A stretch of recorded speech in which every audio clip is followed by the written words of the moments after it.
Assalamualaikum dan salam sejahtera.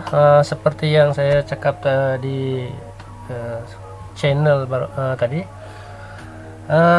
kita akan belajar cara-cara kiraan dalam setup geometric sequence ya. Okey, geometric sequence ini dengan sequence adalah lebih kurang sama ya daripada segi pengiraan dia.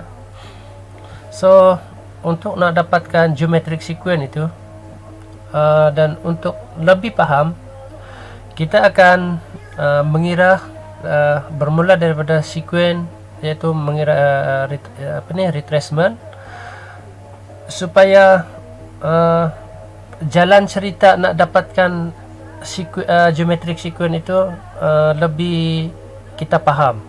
Kalau terus kita cakap dapatkan sequence, tapi faktor-faktor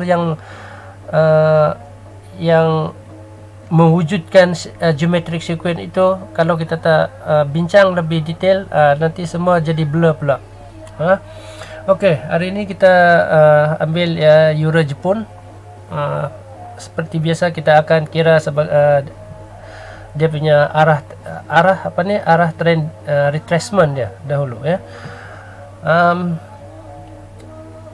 Dalam video-video lepas, untuk semua page Jepun, kita hanya perlu ambil 3 nombor di depan sahaja ya, kecuali yang melibatkan TF yang besar, yang kecil, dan hasil tolak high low pula kurang daripada 3. Yang itu baru kita ambil ke semua nombor ni. Okey, untuk tidak membuang masa, kita kira. Ada kalkulator sini. 122 tolak dengan 144. Berapa jawapannya? Jawapannya adalah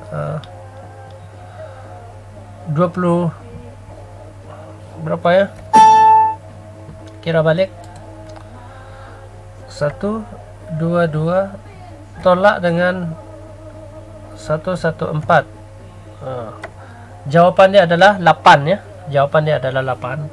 Kemudian kita akan cari kita akan buka table sequence, dan kita akan cari apakah nombor sequence yang paling hampir dengan 8. Sini yang paling hampir dengan 8 lah. Dia ngam nombor sequence 8. So kita akan terus ambil 8 ni sebagai sequence dia, sebab hasil jawab hasil tolak high low pun 8, dan sequence pula nombor 8. So ambil dia sebagai 8 terus. Okey. Kemudian ambil dua nombor sequence sebelum 8. Sebab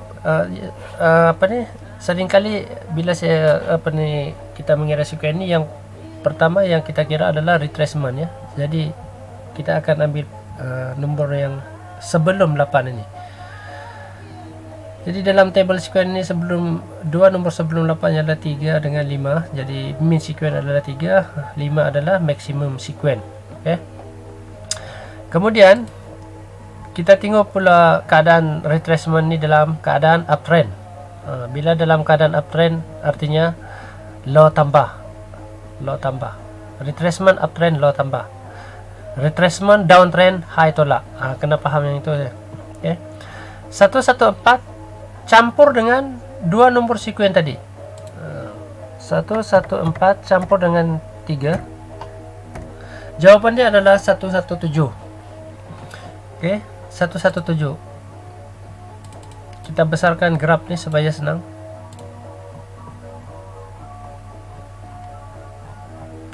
Okey, 117. Okey. Di manakah 117 tu? Penting. Oleh karena dia tak ada perpuluhan di belakang 117 tadi, kita ambil perpuluhan low ni, 344 ni, letak terus di belakang dia. Okey, kita dah dapat sini. Kemudian kita tambah lagi 114 tambah dengan 5. 119.344. sini 119344. Oke, settle. Kita udah dapat min dan kita udah dapat max. Kita udah dapat min dan kita udah dapat maksimum. Bila kita udah pegang arah trend daily nih, retracement daily nih, adakah kita trade di daily? Tidak. Kita tak trade di daily. Daily ini sebagai kita punya kita punya mapping saja. Kita punya arah trend kita ambil di daily. Kemudian bila kita dah pegang trend daily nih, kita dah pegang trend daily, result min max sequence pun kita dah tahu semua. Buka di H4. Buka di H4. Besar kecil sikit lah. Buka di H4. Saya adjust dia sikit nih, bagi dia comel. Tajuk lagu yang korang dengar sekarang ni adalah Mentua Sabar Dulu. Saya minat betul lagu tu.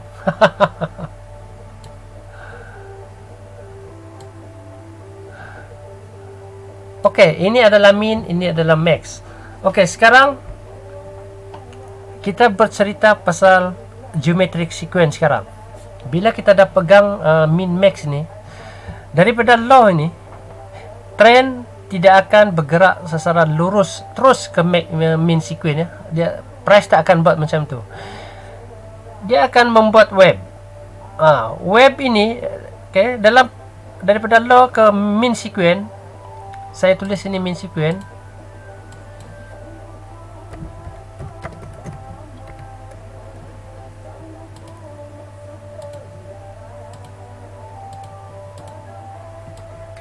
Ini min sequence.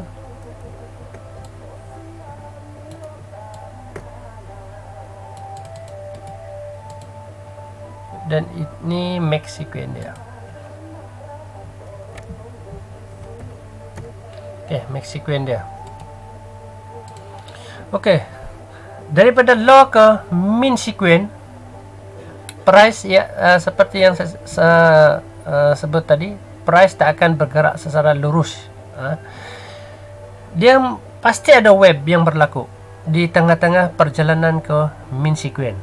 Jadi web yang berlaku dalam perjalanan price ke min sequence itu dipanggil geometric sequence. Kita akan guna geometric sequence formula untuk calculate sejauh mana price yang ini turun ya.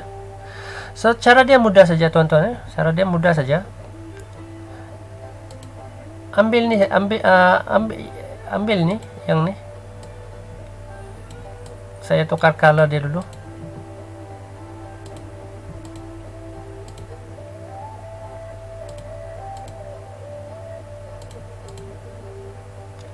Oke, 11680. Dia punya high dia di sini. Jadi yang di low ni dalam geometric sequence, yang dekat low ni adalah kita tandakan dia sebagai A.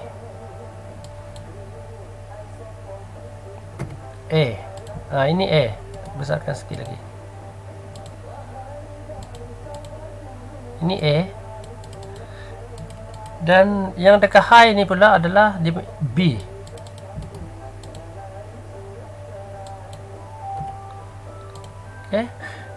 Bila kita dah dapat A dengan B ni, high low A dengan B ni, yang kita cari sekarang ialah point C di sini. Sebelum price ni berlaku, kita tak tahu pun di mana point C, di mana harga point C. Kita nak harga point C tu.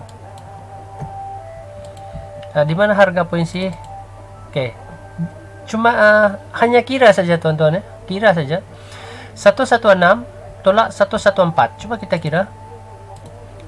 116 tolak 114 sama juga dengan 2. 2. Bila hasil tolak kurang daripada 3, artinya case ni dia dah masuk dalam special case ya. Special case. Maksud special case di sini ialah hasil daripada high low tolak tadi kurang daripada 3. Jadi apabila kurang daripada 3, kita terpaksa ambil kesemua nombor ni. dan yang last nomor tu abaikanlah.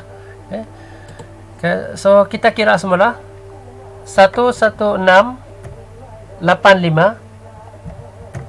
11685 tolak dengan 11434. Jawapan dia adalah 251. Jadi kita akan cari sekuen dia 251. 251 bersama paling hampir, sekuen yang paling hampir adalah 233 lah. 233. Kemudian 233 sini, letak sini dan ambil dua nombor sekuen sebelum 233. Apa yang kita tengok dalam table sekuen ialah 89 dengan 144. 89 adalah min sekuen, 144 adalah maksimum sekuen. Kemudian kita tengok point C ni. Point C adalah dalam keadaan downtrend ya. Bila dalam keadaan downtrend sama juga high tolak. Maksudnya di sini high ni ataupun pin B ni tolak dengan dua nombor sekuen sebelum 233 tadi, iaitu 89 dengan 144. Kita tolak 11685 tolak dengan 89 dulu. 89. 11596. 11596.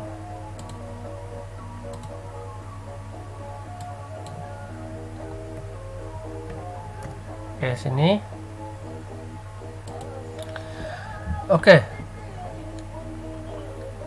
Satu lagi 11685 tolak dengan berapa tadi? 144. 11541 ya. 11541. Dia di sini.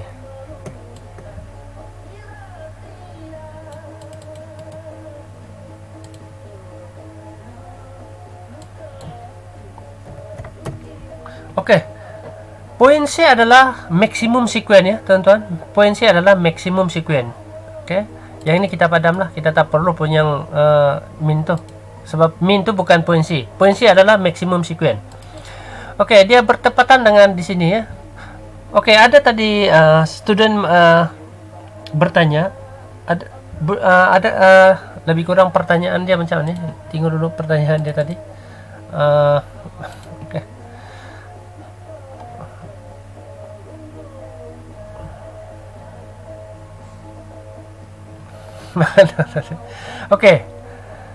Strong macam ni lah pertanyaan dia. Maknanya setiap kali ada tiga repeatan yang strong, support dan dia bukan macam ni.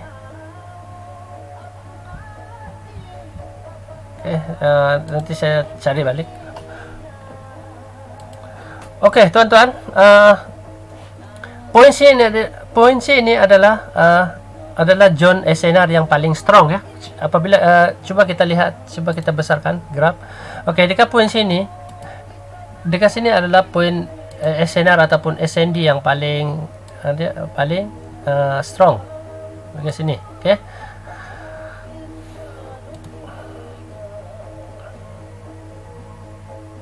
pada balik. Dan apabila kita dapat mendapat point C di sini, kawasan point C di sini, dan di sini pun ada 3 RP ball. So kekuatan point C di sini sangat-sangat strong ya. Habis bab nak dapatkan point C. Sekarang macam mana pula kita nak dapatkan point D ini? Kalau bila ada C mesti ada point D. Point D ini tuan-tuan ya, dia kiraan dia adalah forward sequence. Dia forward sequence. Maknanya di sini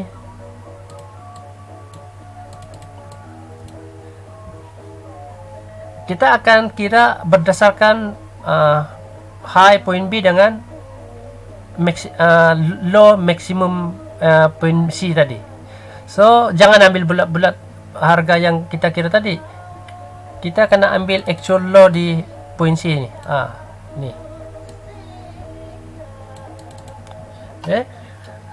So kita akan buat kiraan berdasarkan ini, point C dah settle. Sekarang point D itu di mana? Itu yang kita nak cari sekarang. Point D ini adalah forward sequence ya. Jangan lupa yang tu. Point D adalah forward sequence.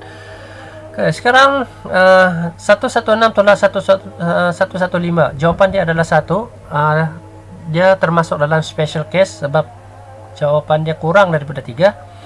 So, kita terpaksa ambil kesemua nombor ini. 116 85 tolak dengan 115 31 154. Okey, apakah nombor sekuen paling hampir dengan 154? 154. Okey, 144. Okey, 144. Letak di sini 144 di sini. Okey, oleh kerana kita mengira point D ataupun forward sequence, kita ambil dua nombor sequence selepas 144. Maknanya 233 dengan 377. Okey. Kita kira. Kemudian tengok keadaan trend D pula. Point D dalam keadaan uptrend. Point D dalam keadaan uptrend. Bila point D dalam keadaan uptrend, kita ambil low ni 11531 ni tambah dengan dua nombor selepas 144 tadi. Sekarang cuba kita kira. 11531 campur dengan 233. Okey. Jawapan pertama adalah 11764. Okey, ini adalah main sequence ya. Okey, kena ingat ya tuan-tuan, main sequence adalah point D. Main sequence adalah point D. Betul-betulan sini. Jadi katalah kita ada sell di sini, kita ada buy di sini ya. Dalam tangan ada 197 pip. Okey. Dan student saya di batch 1 2 3 4 5 6, dia orang profit lah yang ni. Okey, ini adalah point D. Okey. Semasa price di point D ini, kenapa kita tak kira ya? Kenapa kita tak kira untuk yang geometric sequence seterusnya? Sebab dalam keadaan price ketika ini yang saya tanda ini, belum ada 3 RP yang membolehkan kita yang mengatakan ini adalah highest point D. So kalau di sini pula baru ada 3 RP, dan inilah reason kita mengatakan inilah highest point D, dan kita akan memulakan kiraan sequence geometric sequence baru. Maksud dia di sini point D tadi sebagai point B, dan C ini kita tukar kepada point A, sebab kita nak kira sequence geometric sequence baru, dan point C adalah kita kira di mana point C sekarang. Jadi kita akan buat kiraan. Yang ini kita anjakkan sini ya, kita anjak ya. Kita anjak sini. Yang ini tak ada nih. Ini tak ada. Ya. Okey. 118 tolak 115. Okey. Masuk special case tak? 118 tolak 115. Masuk tak special case? Okey, tidak masuk special case sebab ngam-ngam 3. Kalau dia ngam-ngam 3, kita ambil dia terus sebagai sequence dia. Kecuali jawapan high tolak low itu kurang daripada 3. Maksud kurang daripada 3 ini ada tak sampai 3 lah. 2, 1 macam tu. Okey. Kemudian point C ini adalah retracement ya. So kena ambil dua nombor sebelum. Okey. Apakah nombor sequence paling hampir dengan 3? 3 lah. 6 3. Jadi ambil dia sebagai sequence dia. Kemudian ambil dua nombor sequence sebelum 3, iaitu 1 dan 2. 1 dan 2. Kemudian tengok point C dalam keadaan downtrend. Dan next kiraan adalah high tolak. High tolak dua nombor sebelum tadi. 118 50. Bukan, sorry. Dia tak ada 5. 118 tolak dengan 1 dulu, sama juga dengan 117. 117. Oke, oleh karena dia ada perpuluhan di situ, letak perpuluhan 50 nih, 508 nih dekat belakang dia. 508. Oke, di situ. Kemudian yang kedua pula.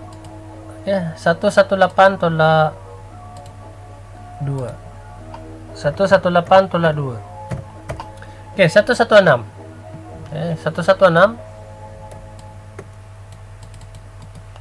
508. 508. Oke, price tak sampai pun dekat 508. Oke.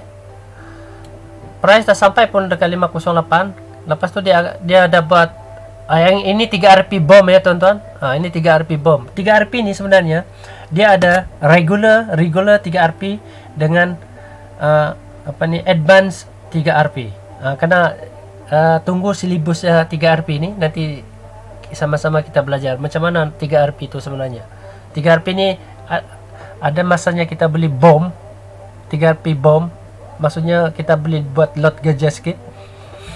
Dan yang 3 RP regular pula standard lot, bergantung kepada margin yang kita ada dalam account. Oke, coba tengok sini ya. Kenapa dia buat 3 RP sini? Rupa-rupanya di tengah-tengah tu ada SBR sini. Resistance become support. Dia tak sentuh pun support ni. Price dah pun membuat 3 RP bomb di sini untuk buy. So kita anggap ini adalah poin C dia. Oke, ingat ya, kita punya target sebenarnya ialah maximum daily. Maximum retracement daily tadi adalah 119,344. Ini kita punya target sebenar. Jangan lupa pula target ni.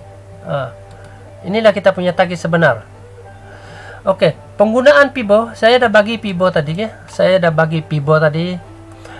Katalah price ini terus melepasi maximum sequence, apa perlu kita buat? Mudah saja tuan-tuan ya, mudah saja. Kita guna Pibo 00 di bawah.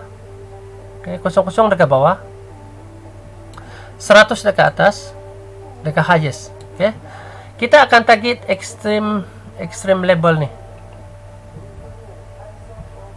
Oke, dia ada extreme level. Ini extreme level dengan syarat price melepasi maximum sequence dalam 150 pip hingga ke 250 pip. Kalau price melepasi 150 pip sampai ke 250 pip, kita terus letak Pibo ni dan kita target dekat extreme level. Ini extreme. Oke. Seandainya price dia mencapai extreme level, apa perlu kita buat selepas itu? Bolehkah kita forward dia? Bolehkah kita forward macam ni? Oke. Pertanyaan yang bagus. Bila price mencapai extreme level, okay, mencapai extreme level ini maksudnya abnormal cycle, ataupun putaran yang tidak normal. Putaran normal ialah dia akan mencapai min sequence, max sequence, kemudian dia reverse balik, dia follow trend dia ni. Yang abnormal cycle ialah apabila price melepasi maximum sequence ni sampai ke extreme level, kadang-kadang sampai ke double top ni, tapi selalunya dia akan sampai extreme level saja. Okey, bila price mencapai extreme level, sebab dia melepasi maximum sequence, dia akan sampai ke extreme level ni. Kalau price mencapai extreme level, tidak ada kiraan forward sequence selepas itu. Kena faham? Tidak ada kiraan sequence selepas itu bila mencapai di extreme level.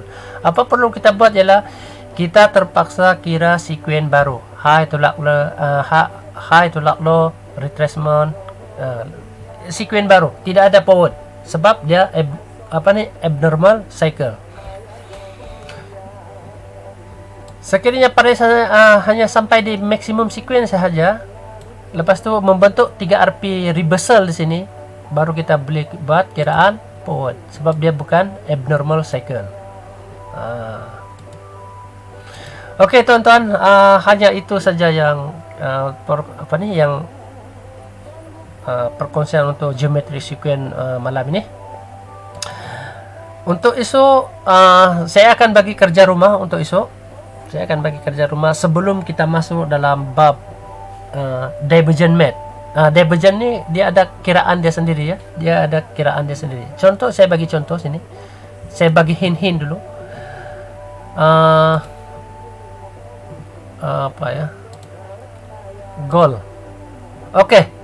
Goal ni tuan-tuan, dia macam ni. Dia divergent ya. Ini divergent. Hidden divergent. Kalau yang regular divergent ni dia serong macam ni. Dia serong daripada high dia buat new high. Okey. Kalau ini dia high dengan lower high.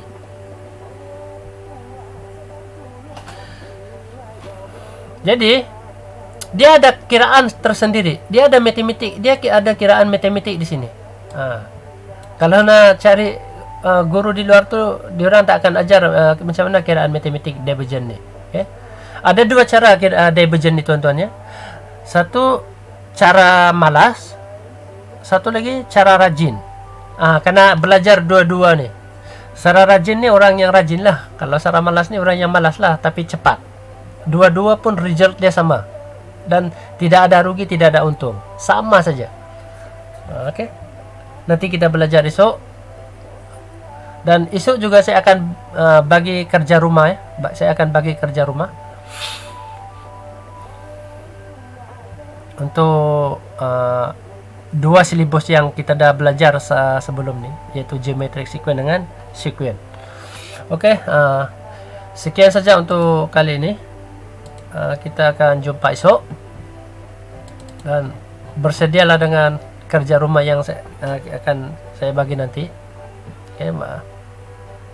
Okey, Assalamualaikum warahmatullahi.